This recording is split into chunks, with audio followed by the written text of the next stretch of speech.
Welcome to the Richmond Leadership Lab, featuring business and nonprofit leaders across Richmond, Virginia. Produced and hosted by Filmspire and BenX. Welcome back to another episode of the Richmond Leadership Lab. As usual, my name is Taylor Quinn. I'm the CEO of Filmspire, and I am joined by my co-host, who is a better co-host than me, to be honest. Not Christian really. Mosier. I mean, not. BenX. I mean, you're the better looking one for sure. I'll just stop it. Yeah. But the best guy in the room right now is Ravi Patel. If you haven't seen him, if you remember him, he was one of our earlier guests this season. And Ravi kind of begged to come back on the show, but really not for him. It was for his, and Ravi's, of course, was Sina Hospitality. So go watch that or listen to the episode again. But Ravi did beg us to come back on, but not really for himself. I'm joking, but it was to have his very good friend, Kim Hill, with the Chesterfield Foodbank here with us today. So today we're joined by two amazing guests. So Ravi, welcome back. Kim, welcome to the show. Thank you for having me. Absolutely. It's been fun to kind of hear a little bit about your all's relationship. Before we kind of dive into the Chesterfield Foodbank and Kim, your story, can you just tell us how you and Ravi kind of know each other? Well, we were introduced by a mutual business associate, and I think Ravi heard more details from our friend Joe Dorian, and Joe thought that we would make a good partnership, and especially with the initiatives that in the direction the food bank was going in. And Ravi has been very concerned about hunger in our community. And we got together, we talked about it. I explained to him how important the mission is of the food bank, the Chesterfield Food Bank. And it didn't take long for Ravi to say, I'm on board. And I'd like to see this mission grow and be all it can be to help eradicate hunger in our community. That's great. Ravi, is that how it went? Yeah, we looked at the construction budget that they had, and I was like, no. Oh, I didn't even talk about it. Yes, we need a new building. The duct tape is wearing off a little bit on our building. And Ravi, I explained to Ravi the level of service and the quality of service that could even be off the charts if we had a new facility, or at least an upgraded facility to work out of. And I know we'll get it more into that, but Ravi knew that he's a little used to putting up hotels. I think he's used a little to bit of experience building projects like that. And so he knew he could come on board and make a vital difference in what we were doing. That's awesome. And involved in it's the capital campaign, or what's specifically? It's a capital project Capital right project. now. Gotcha. Campaign is not kicked off yet. Got it. Gotcha. Okay. Got it. Great. That's exciting, though. It is exciting. Yeah, that's exciting. Kim, we're going to get into the food bank in a little bit, but we want to hear a little bit more about just yourself, your story, kind of where you grew up, how you got into the nonprofit world specifically, and with food banks and addressing the needs for hunger and things like that. So, can you tell us about yourself a little bit? Kind of how did you get to where you are today? Had absolutely no idea how to run a food bank. I was in sales and finance for Dominion Auto Group for almost 15 years, pretty successful in my job. My husband worked for electrical engineering company and traveled a lot. And I knew I've always been, my father, who passed away back in April, always instilled in us kids the value of serving others. We grew up that way. We still joke about it as a family today, that, when you're in church and your family's pretty good size, anybody that needs to move, anybody that needs food, we were the first ones that were, we'll do it. Our family will do it. But I'm so grateful for those lessons early in my life, because we definitely believe that everyone needs to be served or helped with dignity And I'm just grateful for that background in my life. Did you grow up here in I'm a Richmond? Chesterfield girl. Chesterfield, love it. Chesterfield girl. Yeah. Elementary school, Thomasdale and Meadowbrook. Mm-hmm. So, and my children grew up in Chesterfield. They went to Byrd, Mm-hmm. and both of them are pretty successful and got great lives going on. So I couldn't be more proud. And a Bravo Award winner. Oh, hold on. Yeah, You can't just drop that. that was a surprise. You know, I look at the other Bravo Award winners, and I'm like, I can't even believe I'm in this group. You know, but I'm just thankful that somebody saw the value in the work that we do. When was that? It's this November. It's Oh, this this year. November. It's through the Chesterfield Education Foundation. They pick prominent folks that grew up in Chesterfield, went to Chesterfield County Public Schools, and you know, they designate them as Bravo. So there's like what, 5, right? 5 or 6 people. Nice. So Kim will be in this year's induction. Well, congratulations. Thank you. That's Thank you. exciting. I November. just think you made the credibility of our show just skyrocket. Yep. Now, so thank So you. we for are that. now an award-winning show. We're gonna ride on those coattails. Yeah. Yeah, something about 804 Travel gave us an award or something. Yeah. So Kim, I feel like that's a lot. You jumped over a lot though. So you were in sales and finance, right? Is that what I you... was. I was a finance manager And for then a long time. How did that end up getting you to where you are today? Kind of paint that picture for me more. Fill that in. I knew there was a time in my life we used to be very involved in other nonprofits and church and doing a lot of work. And one day I'm driving down 288 because I worked in Short Pump. And I remember talking to the Lord on my way to work. And I just said, Lord, I need a new vision. I need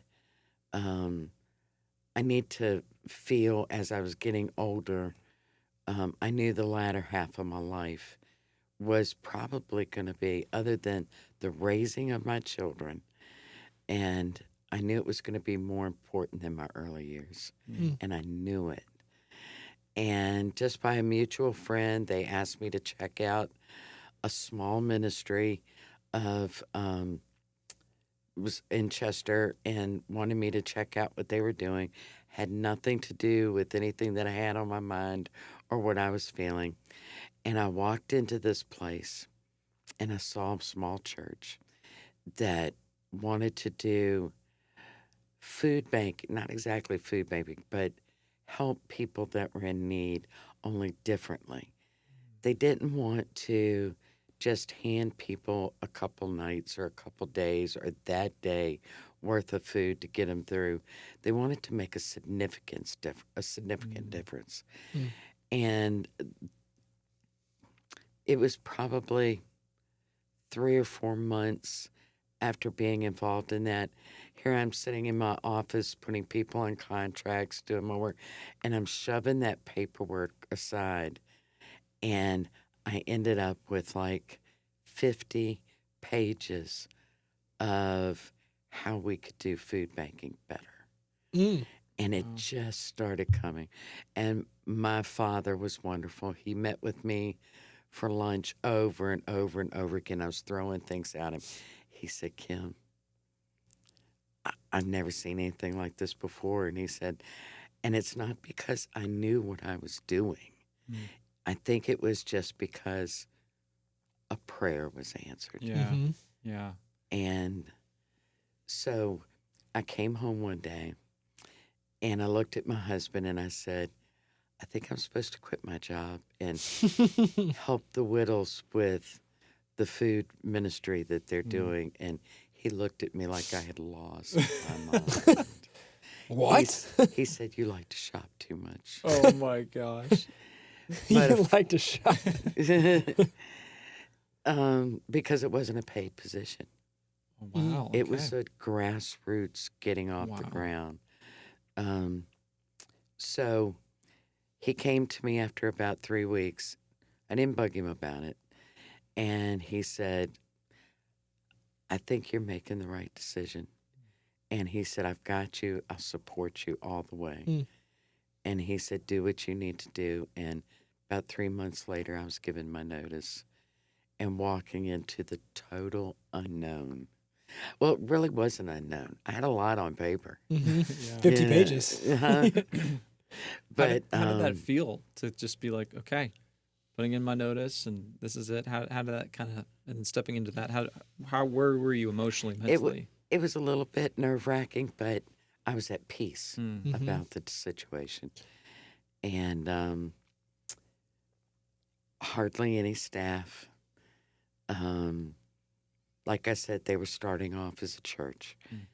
And real quick, I knew that the church was wonderful. I mean, it was really helping the people that were on the streets in need, living in the woods and the homeless. And we saw wonderful, wonderful situations come out of that. I met a lot of those families within a year. They had homes, their kids were in school, they were playing sports, lives were turning around. It's awesome. And so, I mean, I just continued to see the good work and what we felt like the Lord wanted to do. Yeah. And so, but when it came to the food ministry part, I knew we needed to create a atmosphere where it was, where everybody could come together. Where it's just our thing. It had to be more of a community thing to be successful and get it to the place we needed for it to be able to serve people at a totally different level. And I'm sorry. You're good. Anyways, okay. told me not to hit the mic. We needed to create neutral ground. Yeah. So different churches and different people, or people that it didn't have to be just a church thing. Yeah. The community could come together, and everybody worked together to make sure people had what they need. And so we made the decision. Travis and Carrie Whittle, who were the original founders, it was their church. We decided that maybe it was time to let the church go and totally concentrate on a food bank. And when that decision was made, it blew up. You know, you just know when you make the right decision because things start coming together the way they're supposed to, where maybe previously you're struggling a little bit. So, and that's exactly what happened. And before we knew it, we had hundreds of volunteers that were showing up. Where we started feeding and serving 25 families, started getting up to 200 families, 250, 300 families. Started watching it grow. So it was a pretty exciting time. The Whittles had their own business also, and they decided to move on a couple years into this.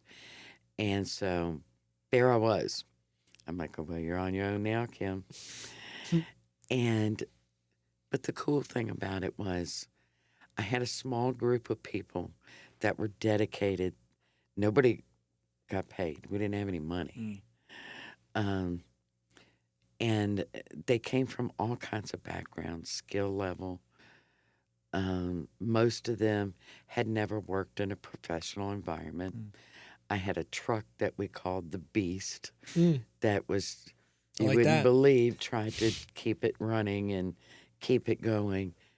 And but that small group, I remember meeting with them. And one of the first things I knew to do was to vision cast with them, where they could see where I thought it was going to go, or where I thought in my heart it was going to go. And they're still looking at me like, we're going to accomplish all this. So this little story that I've told over the years, but it was a turning point. I just looked at this group and I said, have you guys ever watched Rudolph? And they said, yeah. I said, do you guys remember the Land of Misfit Toys? Oh, yeah. And they said, yeah. And I said, watch what God does with the land of misfit toys. Wow, That's awesome. that's amazing. And so when you put it in your notice, what year was that? That 2013. Okay, okay, gotcha. Yeah. Wow. So 12 years, and then you went to essentially the church's ministry at the time and how long was that till you separated to the food bank? It was around the same time. Oh, okay. Church Gotcha. started in 2010, okay. and we became a food bank around 2013. Wow.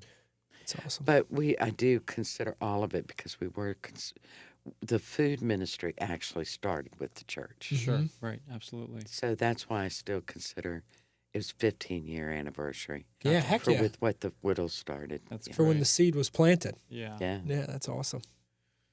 So we're really kind of getting into the food bank itself. So if you could kind of give us like the elevator pitch on what the Chesterfield Food Bank is, kind of like if I've never heard of it, knew nothing about it, what's the quick kind of rundown on the And new name. and That's all right. that? That's Absolutely. right. Yeah. A few years down the road, Yeah. we ended up changing our name to the Chesterfield Food Bank Outreach Center, which I'll get to that.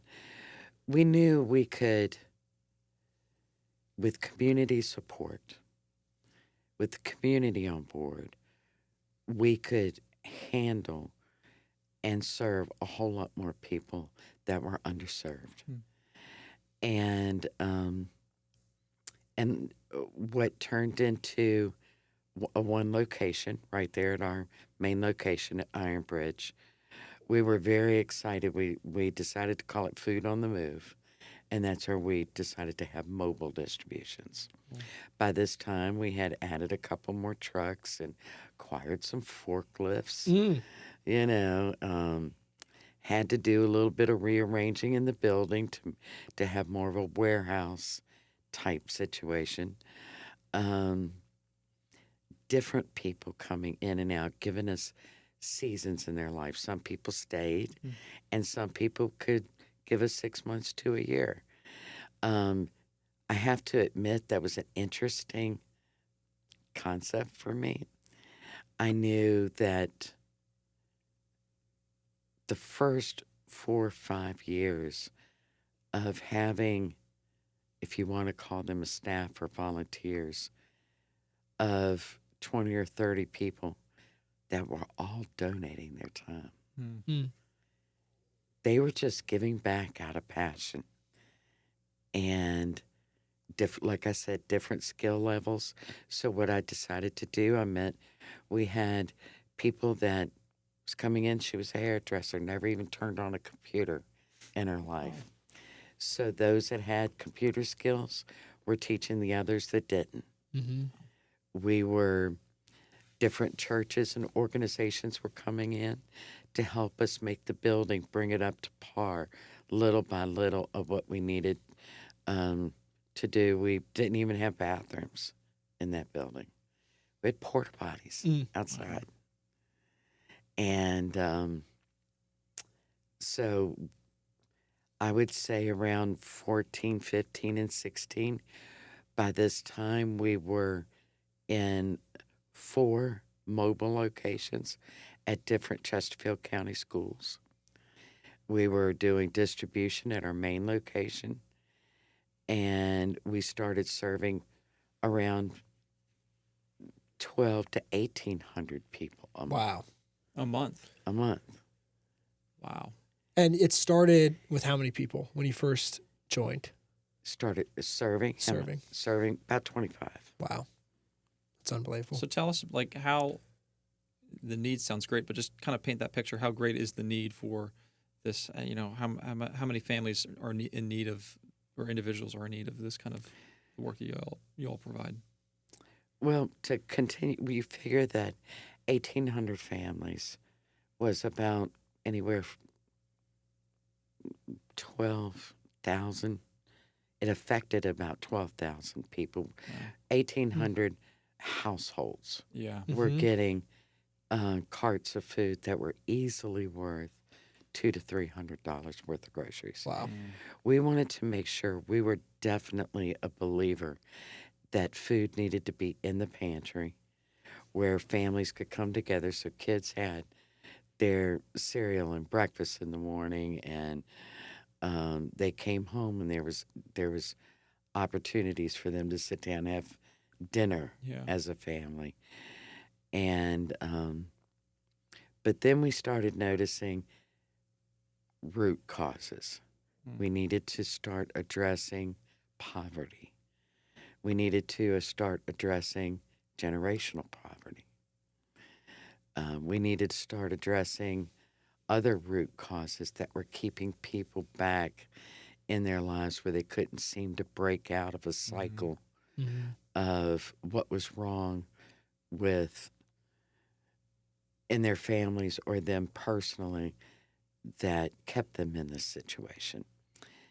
And so, of course, we started moving forward in some other initiatives, resources, helping people. We started inviting resources to the food bank and started getting other situations in front of them.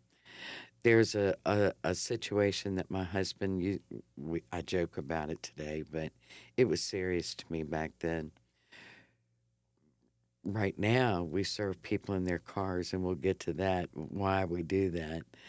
But we used to be able to bring them in, sit them down, encourage them for about 10 minutes.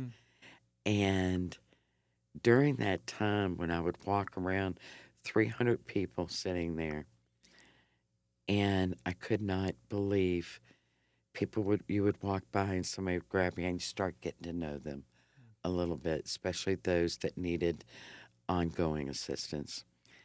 And when you hear about cancer, what's going on in their lives, and you hear about all the hardships that were going on, you just don't walk away from them. You love on them. And that's what we did for years. We took that time to personally touch them and love on them and let them know it's going to be okay. And heartbreaking situations. We had a situation one time, and this was down in Ettrick, one of our mobile distributions. And this man that I used to see come all the time, he always rode his bike, and he was an older gentleman. He really looked disheveled, and his shirt was dirty, and he just looked rough. And so I forgot what I was doing, but I asked a couple people if they would go check on him and make sure that he was okay. And he really didn't explain what was going on to him until the end, and he had his food. He was hit by a car on his way to the distribution and was afraid to say anything until the distribution was over because he needed to secure his food.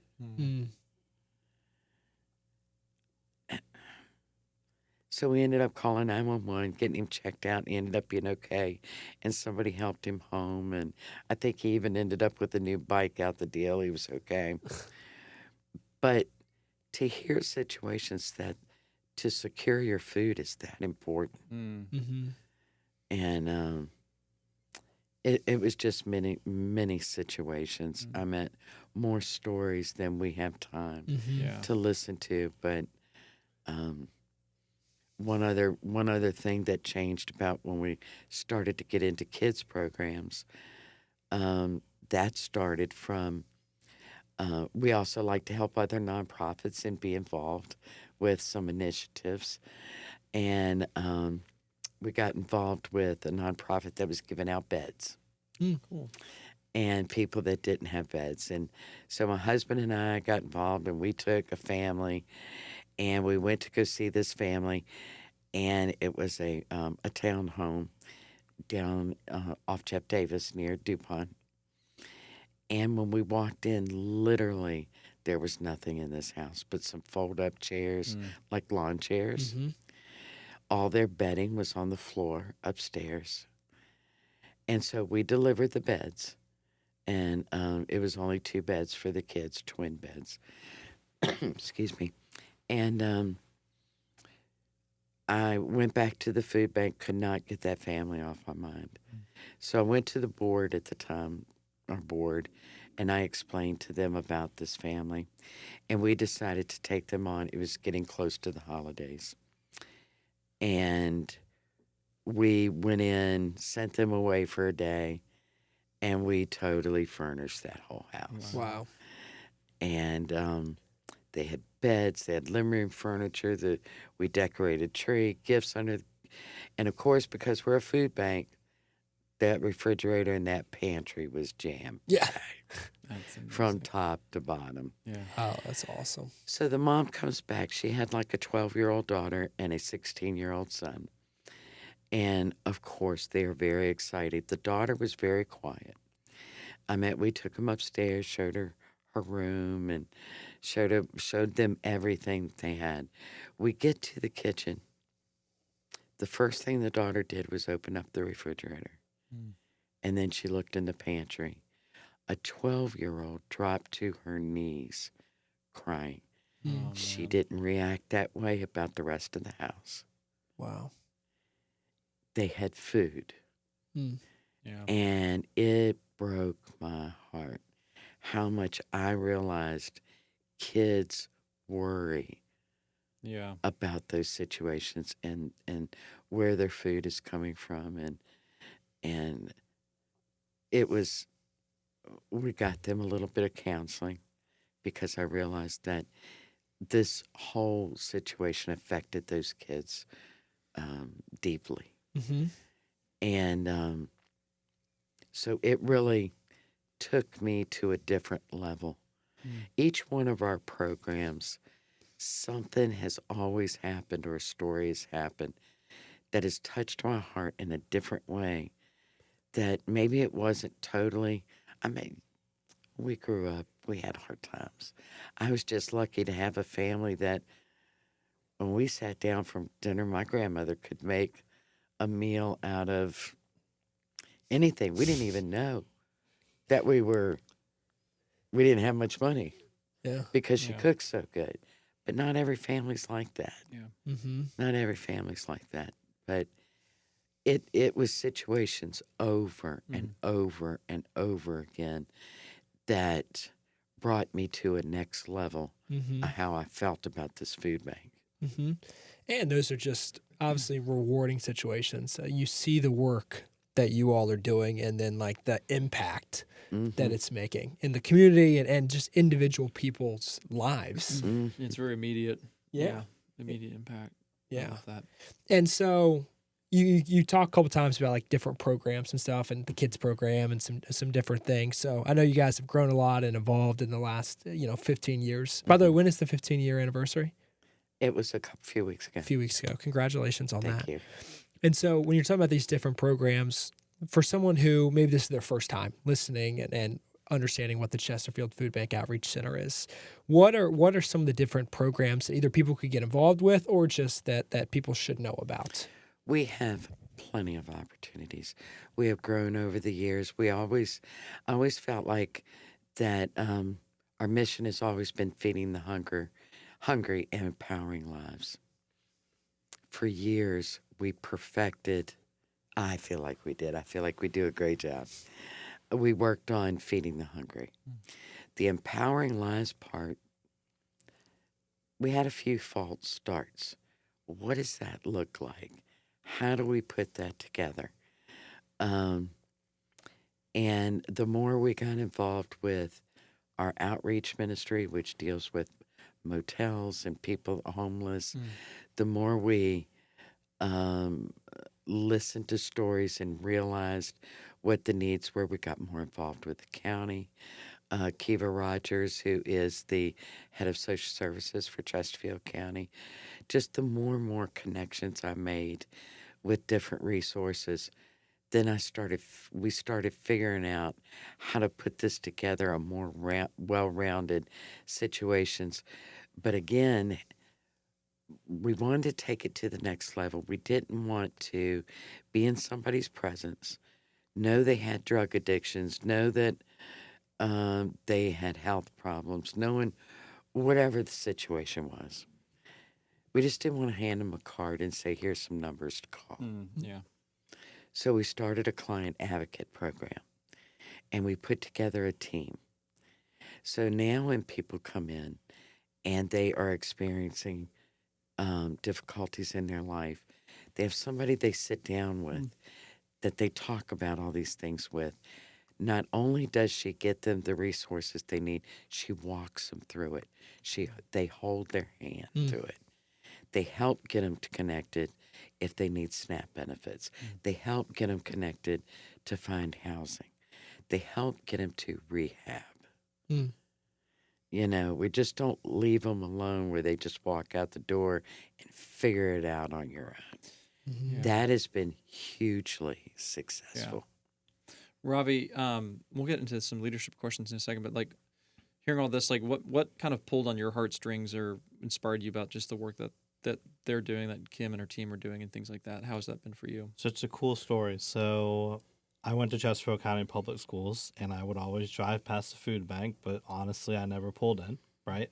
So Joe called me, and I was at home, but my son, he wasn't that old because I remember I was holding him. And Joe's like, I need you to go to the food bank. I said, okay, why, right? What happened? And he goes, they need some help, and the only person that can help them is you. I said, okay. Again, why? Right?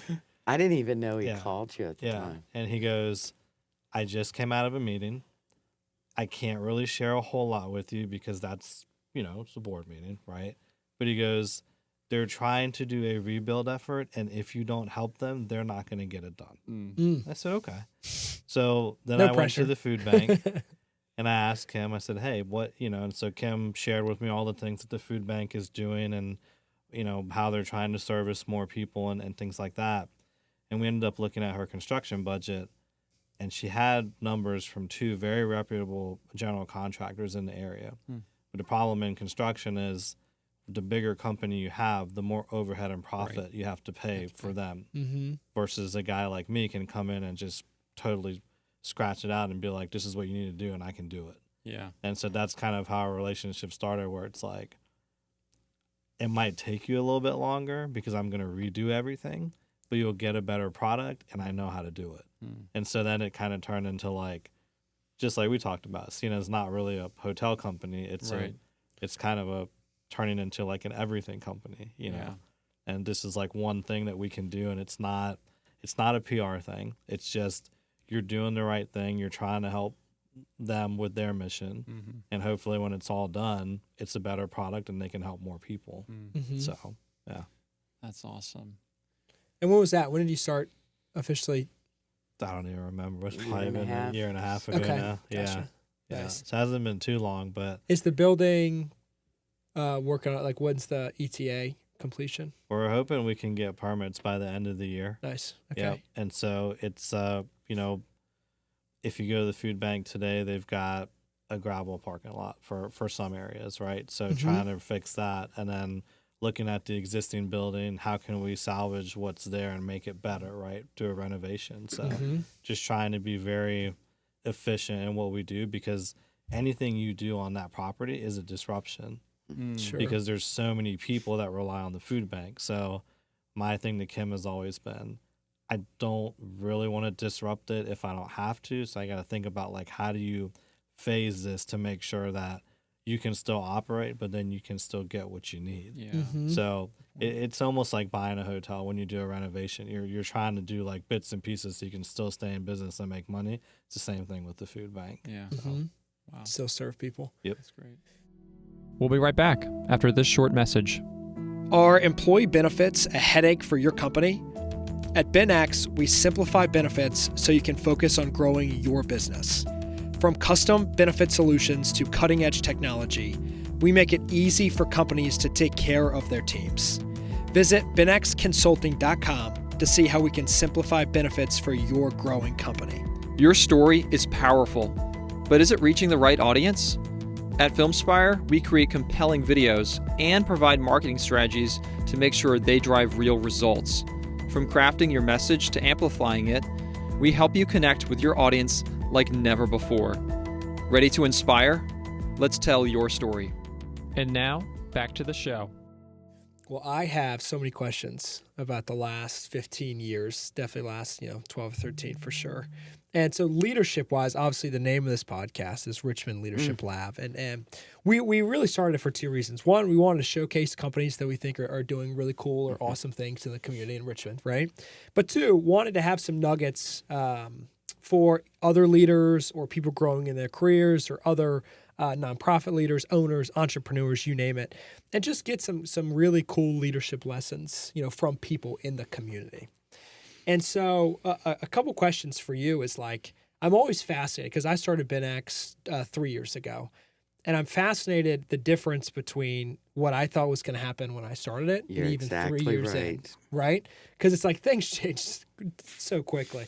So talk to me through because for your leadership journey specifically in the food bank, it started with it sounds like a handful or a few volunteers, right? And then you added maybe more volunteers and then staff and then stuff like that. How has your leadership journey evolved in the last 12 or 13 years? I remember the year that we had to make things work on $15,000 for the whole year. And we're serving, at that time, 7,500 families a week. How does Think that about that. Yeah, hold on. That math does not math. The math doesn't go together. Yeah. That put gas in the trucks and paid the light bill. And so I knew that I had to vision cast, not only for the people that were helping at the food bank and volunteers, to a community. And I said, Lord, you're going to have to help me with this. I'm nobody. I'm not a board of supervisor. I'm not anybody that nobody knows who Kim Hill is. So I started knocking on doors. And like you said, never goes the way you think it's going to go. You got this big, grandiose picture. Oh, yeah, I'm going to walk into a business or a church, and they're going to say, great cause, and here's the check. Doesn't work that way. It's like the Office episode. It's like, I like the sound of your voice. I'm going to give you $1 million. That's right. That's right. It doesn't work that way. And people have to get to know you. They have to like you. I know this is more like shop talk, but I honestly don't mean it like this. You have to have the buy-in. Totally. And sometimes I'm a little, coming from a sales and finance background, I knew that I had to effectively communicate what we were doing. And I had to get them there. And every single time I got a company, a group, a church there, seeing what we were doing, they were on board. And it just kept happening over and over and over again. And got to the point where we had hundreds of volunteers. Volunteers were showing up wonderful at all the mobile distributions. On the weekends, they were showing up great for Chester. And so the volunteer part of it grew faster than the financial part. So, but the more the volunteers grew, the more they spread the word that they need your help. And I would say about 2017 to 2019, we started bringing in anywhere from maybe, still it was only like 500 to 800,000. Started being able to pay a little bit of staff, put some people in place. We needed somebody who just not know how to do bookkeeping. We needed real bookkeepers and accountants. I mean, it's down to the nitty gritty on each one of these steps, and we were starting to get it. We were excited, but we were still having a little bit of hard times. And I remember when COVID hit, and we're serving anywhere from 2,200 people a month. And I remember that first Friday night distribution at our main location, and the police came in, and because I knew they were going to be there just to help out, and they said, "You need to see this." I said, "Okay." So I walked to the end of our entrance right there on Route 10. I couldn't believe the line of traffic of people that were trying to get into the food bank. And I remember saying to myself, "Lord, I don't know if we're going to have enough food for everybody." And we did. And I remember having over 200 volunteers showing up. One thing led to another. During that 2.5 years, we grew 400%. Wow. We went from serving that 2,200, 2,400 a month to over 30,000 people a month. Oh my gosh. A month. And I remember now. A month, 30,000 people a month. It was like I remember going home and I was crying. I told Mike, I said, "Look, I'm not the brightest apple on the tree. And I don't know how this is going to work." It was like taking in a ship, a cruise liner, and trying to pivot the whole ship to make it work. One thing just kept happening after another. The money started rolling in. The people started rolling in. Every distribution had 200 or 300 volunteers. The teachers, the county. And we became the poster child for Virginia, even nationally. The videos were going viral. 2.5 mile backups in Chester. Wow. And it just kept rolling and rolling and rolling. So now I'm going, "Okay, Lord, I want to tell me how to handle this. How do I navigate this whole situation?" And I wanted to make sure that every donor dollar knew, every person that donated their dollar knew that it was going straight back into the mission. And the county ended up helping us with CARES Act money.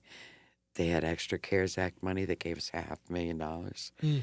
And the very first thing I did, I invested in refrigeration and a fleet of refrigerated trucks.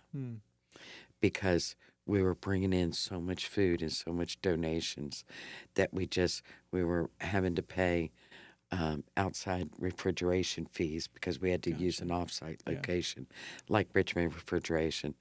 We just did with the building we had. That was the challenge. And then the county was nice enough to let us. We have 8 acres. They agreed to us to have event parking in the back where we could start getting the cars off the street, off of Route 10, and creating that backup. And one thing led to another that we were able to bring on a little more staff.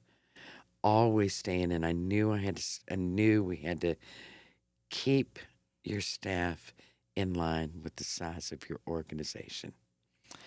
And luckily that I had people coming on board with the passion and the desire, and they were able to work for what we could afford to pay them.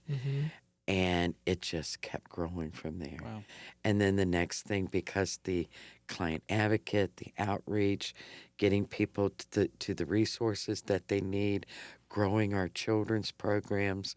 Like today, we're in 15 schools that we supply pantries in their schools so kids, teachers can stop having to spend their own money bringing in snacks to get children through the day. And that is hugely successful. We're proud of that. And I meant our senior program has grown by leaps and bounds. We're able to get seniors not only food, but pet food, personal care items, get them connected to other resources that they need. And then we knew we needed to change our name to the Chesterfield Foodbank Outreach Center because now we're a whole lot more than food. Right. That's great. Kim, you've been doing this for, or the food bank you said has been around for 15 years. You've been doing this since 2013.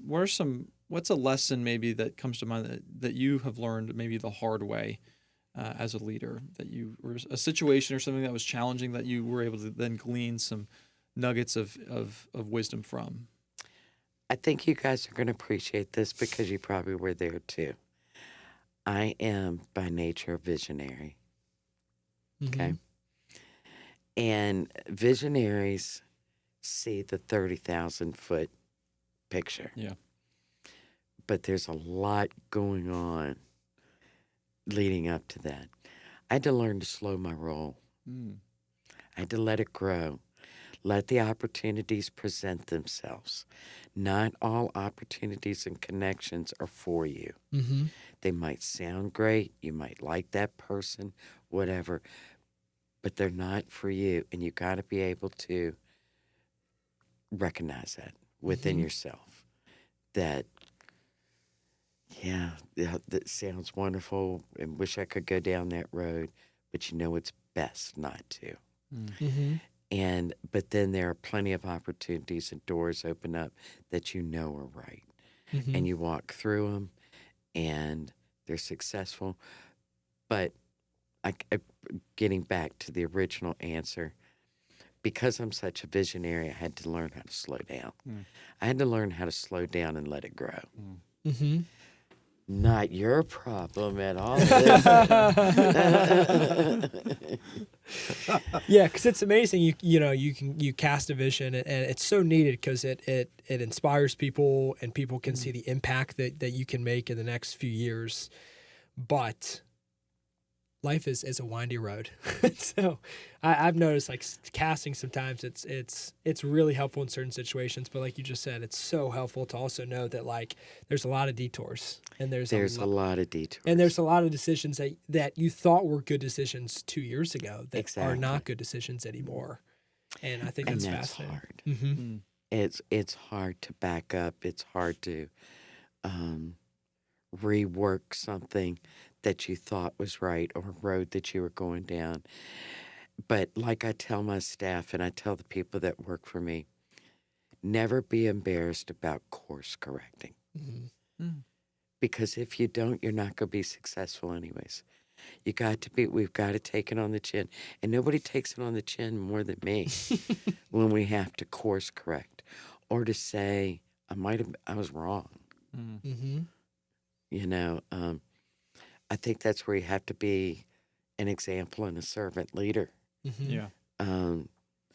They need to know that they're going to make mistakes, and they're not going to make the right decisions all the time. And I am not right all the time. And have the humility to understand that too. There are definitely some people that don't think that way. For sure. I know I struggle with, like, perfectionism and wanting to be perfect. So then I'm always fear of a mistake or a mess up and things like that. But, like, my business coach was telling me about a month ago, he's like, no, just anticipate, like, mistakes will happen. So just get over that, like, knowing that you will make a mistake, but you can now prepare ahead of time, like, how you will react to that mistake, or what you will do when that happens, instead of just being in fear of it happening. Basically, expect it to happen. It's going to happen. It's just how are you going to react to it and learn from that and kind of work to recover. It doesn't take away from your leadership abilities to show people that you're not perfect. And I'm not talking about spilling out your whole life story, but there has to be some transparency to you. And that's, like, even in Ravi and us, one thing that I've noticed about our relationship, of how it's grown, I've noticed a progression that it's okay to say, well, that didn't work. And we've learned how to work with each other. but we've learned to be okay with each other. We're okay with each other as friends. Yeah. And, but we know we have a job to do too. Yeah. Mm-hmm. There's a respect there. Yeah. We've got the two of you are amazing leaders here. Have there been, since your relationship and personal and also now kind of professional, but like for each other, have you learned leadership lessons or insights from you, from Good Ravi, question, and Ravi yeah. from her? Like, what have you learned about, gleaned from each other? Ravi? I've been told to be a little bit more patient at times. That was just said the other day. Oh, man. Let's start another company. No. Well, it's not that too. Ravi has great ideas. Yeah. And he has the ability to be all that he would like to be. I mean, you are. You're amazing. And but I think sometimes we have this conversation about, all right, slow your roll. Sometimes when you're trying to fight the good fight, it doesn't always work like you want it to. Mm-hmm. And, there's a little level of frustration there sometimes. Yeah. So trying to figure out how to navigate all those channels to get what we need for the food bank. So But then what he's done for me, he sees the worry sometimes. And I should not fall. You think after everything I went through, After having that I would $15,000 budget. conquer Yeah. worry, right? No, Robbie will get on the phone and he will say, or we'll be talking about something, or we'll be together. And he looks at me like, stop worrying. Yeah. Yeah. It's we're going to make this work out one way. It's going to work out one way or the other. Yeah. Yeah. It just needs to present it. The rebuild is so important for so many different reasons, right? And so a lot of times with nonprofits, you start and you stop and you start and you're like, man, am I ever going to get this done? And I'm like, we're going to get it done. We just have to pivot, do whatever we got to do. But at the end of the day, there will be a new facility on that property. It might take 1 year, it might take 2 years, but I'm going to get it done because that's just what I do. So, Yeah. And there's a lot of hands in the pot and Yeah. stuff Exactly. like that. Yeah. It's not like you're just like starting a company, you're like, here we go. It's you obviously have to get approval, you have to get budget, you have to get, obviously contractors and all the moving that's a lot of moving pieces for sure. Well, you have to get everybody on board. County needs to be on board. Yeah. Everybody, it all needs to work together. Yeah. I am confident. I have always been proud of doing what we do in a community that I love. Mm-hmm. And I know times can get contentious about a lot of other things, but the one thing that's for sure that I'm always excited about is it doesn't matter where a person comes from in their opinions or anything else. They show up because there's a side of their heart that knows that we still need to take care of each other in our community. Yeah. Mm-hmm. All the other stuff doesn't have to win over all the time. No. Right. Yeah. That's Right. so There's true. still some good happening. It's Yeah. still Mhm. good. Yeah. Yeah. yeah. Heck yeah. Even though a lot of times the media doesn't want us to know that, but that's a whole other conversation. Mhm. So Kim, you kind of mentioned again, as a visionary, you have this 30,000-foot view, but then also there's stuff that has to happen on a day-to-day basis. So how do you kind of manage? So the question that we have for that is how do you approach long-term strategy with day-to-day execution? That's where I knew that I had to put it in a time frame. Okay. That it doesn't have to be done today. Definitely with us celebrating our 15-year anniversary, the cool thing was we could look back on a strategic plan that was made in 2016.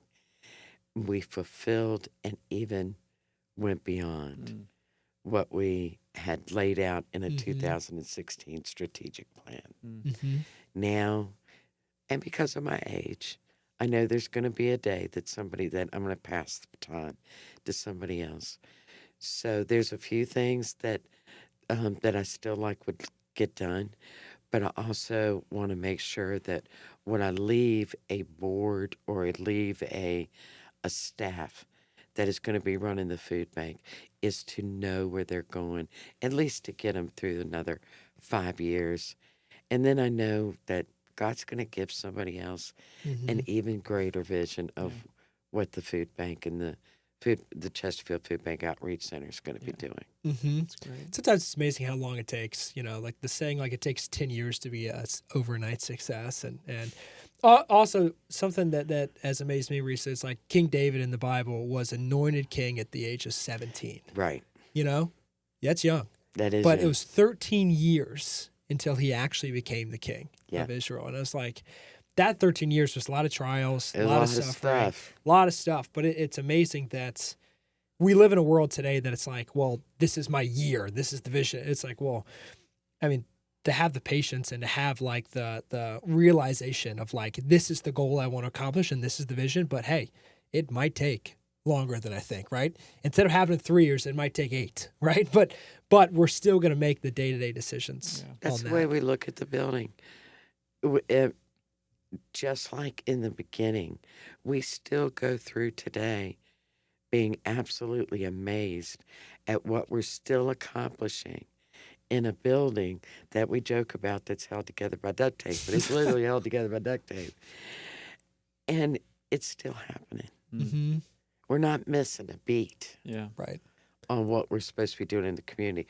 Grant you, would we like to be able to serve at a greater level where things are easier for volunteers, easier for the staff, the space we need, not having to get off-site storage. Like right now, we store over 100 pallets in an off-site facility because we no longer have the room.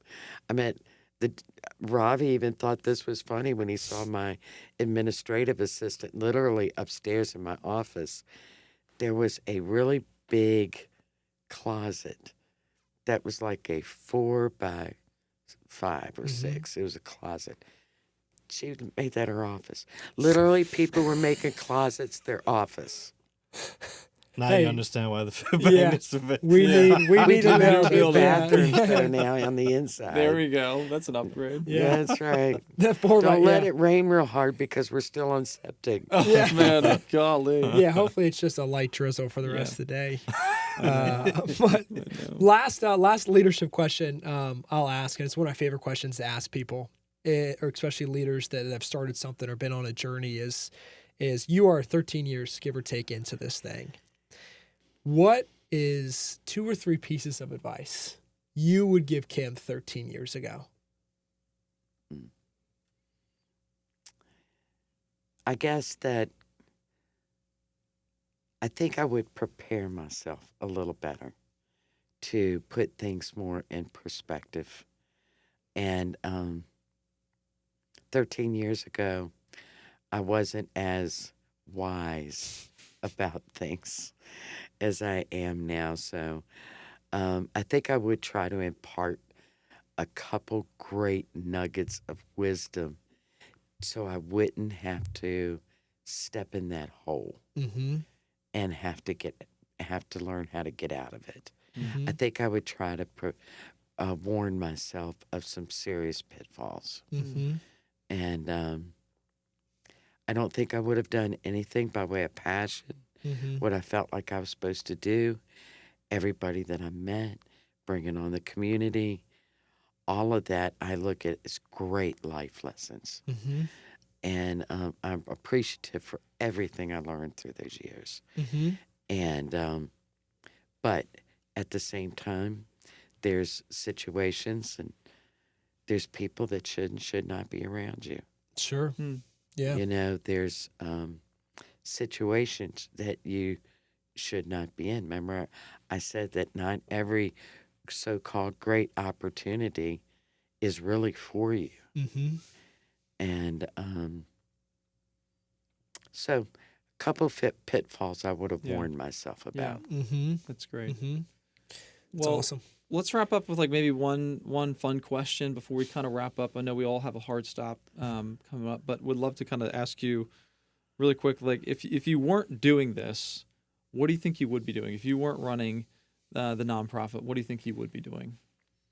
I've already asked myself that, especially with maybe retiring one day. Yeah.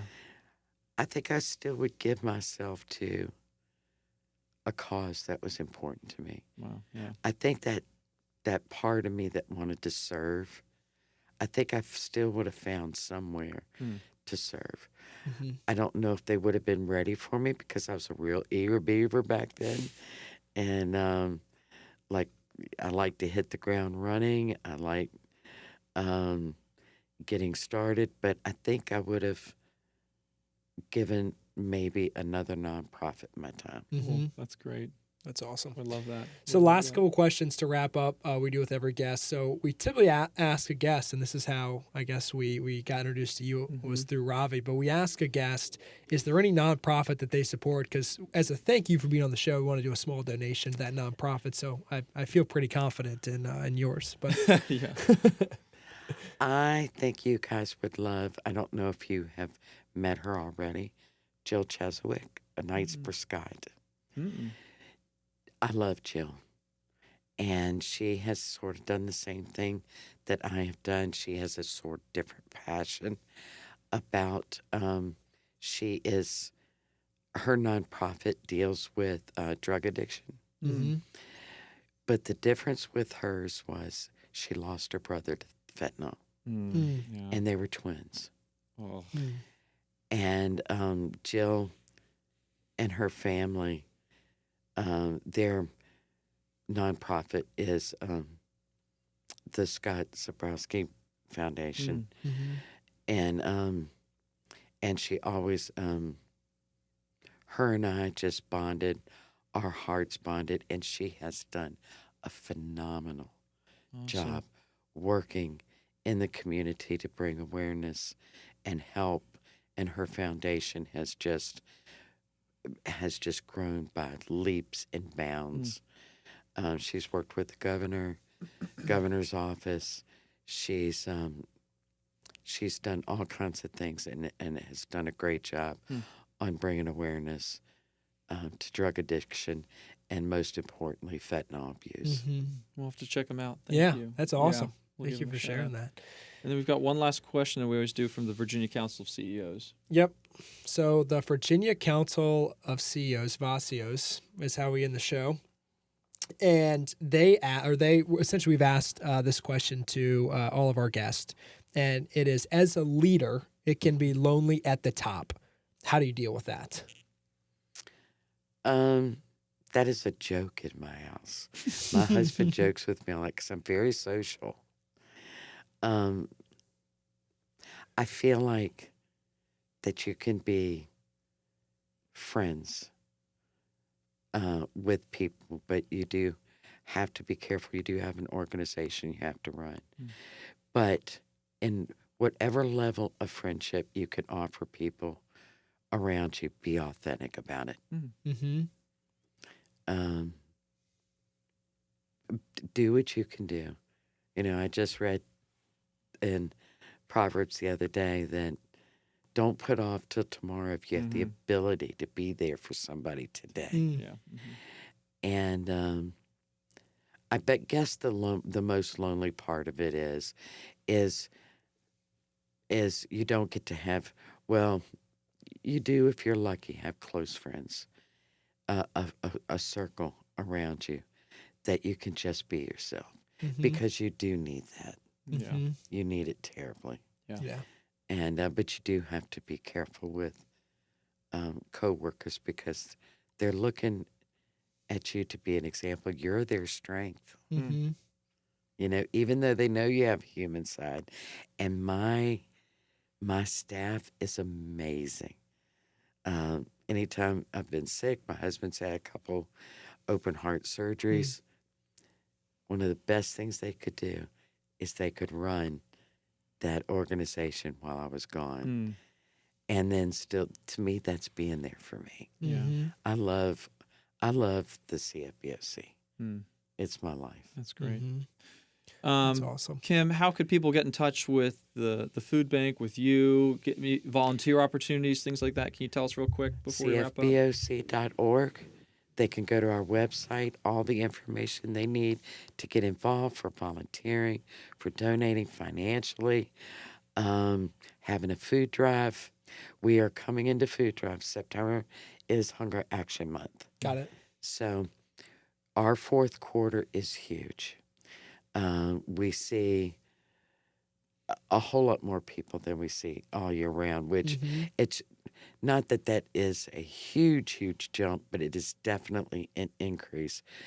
But during the holidays and the winter months, there seems to be an even greater pull on our resources. And so check out our website. It is all on there. And everybody is welcome. From a family with a 3-year-old they sit right in the front of the cart like they're at the grocery store. And let me tell you something, children are wonderful to volunteer at the food bank, on up to seniors or however young a senior feels to get involved. That's great. And like I said, and I don't know if I told you guys this, my staff is predominantly made up of people that either were a client Wow. or You good? sorry about that, either were a client or a volunteer. Wow. Wow. That's super cool. So you knew him beforehand too. Huh? You knew him beforehand. Well, I knew we needed to walk the talk. Yeah. And if we want other companies to look at the possibility of giving somebody a shot, Yeah. I wanted them to see how much a person has grown. Yeah. And when they love their job, what they can put into it, what they can be. Perfect. That's Great. awesome. Well, Kim, we have really Yeah. enjoyed Thank you. having Thank you here you. this morning, and thank you for the time Yep. and just getting to know you and the organization. Yeah. We Robbie, appreciate thanks for it. the introduction. Yeah. No, you're Great. welcome. It was nice to be here. He's a pretty all right guy. Yeah, he's all right. He's He's cool. fine. He's fine. Thanks, guys. Thanks for watching. Appreciate it. Thank you. Yeah. All right, thanks.